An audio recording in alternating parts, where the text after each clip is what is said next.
Archaeoastronomers have found 3 types of early observatories: simple markers, circles of stone and wood, and temples.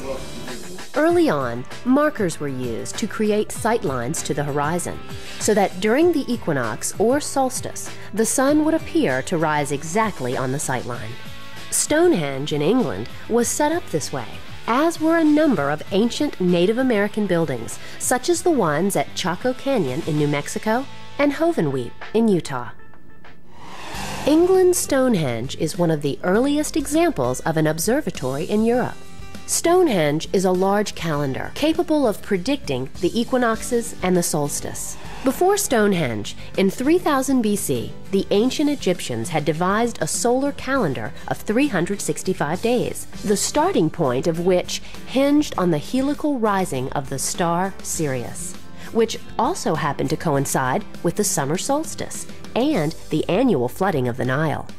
By being in touch with celestial phenomenon and their natural surroundings, the ancient Egyptians were able to predict events of great significance in their desert environment. At Abu Simbel, massively carved statues of Ramses the Great face east to greet the sun god Re, the bringer of light. As the sun rises each day, the statues are illuminated again, perhaps a sign of rebirth for Ramses.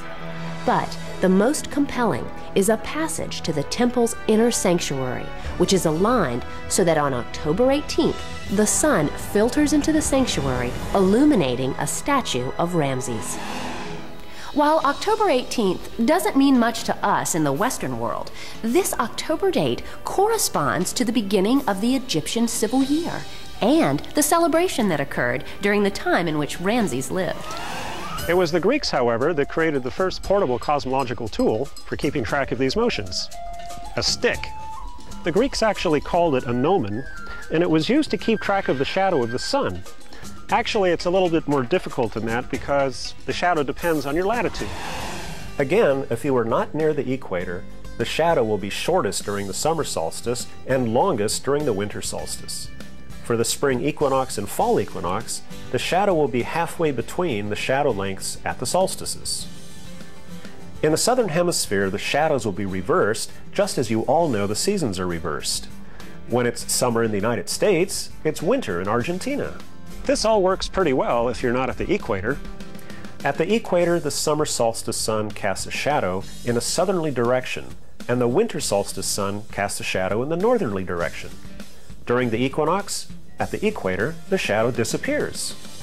Oh, and another thing that they were used for is sundials. And it looks to me like it's time to go back to Jennifer.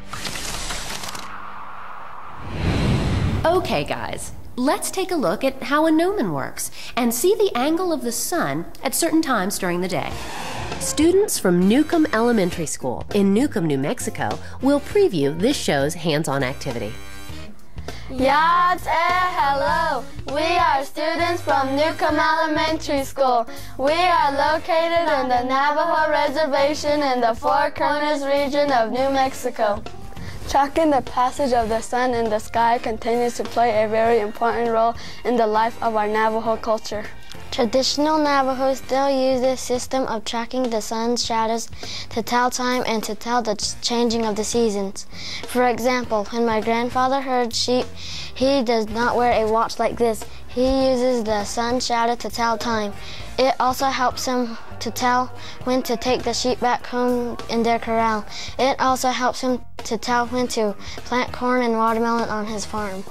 NASA Connect asked us to show you this program's hands-on activity. In this activity, the students will make sun shadow plots every half hour, marking the ends of the shadows made by the sun and a gnomon. You can download a copy of the Educator Guide from the NASA Connect website for directions and a list of materials. Turn a cardboard box upside down. Tape a large piece of paper to the cardboard box. Draw 2 lines that are perpendicular to each other, from top to bottom, and the other from left to right across the paper. Mark its center with a dot. And make a very small hole in the center of the box using the point of a scissors. Stick the gnomon through the dot and the hole in the cardboard. secure it with tape so that 10 centimeters is sticking straight up out of the box. Use a protractor to make sure the gnomon is perpendicular to the box. On a clear sunny day, find a large flat area. Tape the box to the ground on all 4 sides. Starting as early in the morning as possible, mark the end of the gnomon shadow every half hour until the end of the day.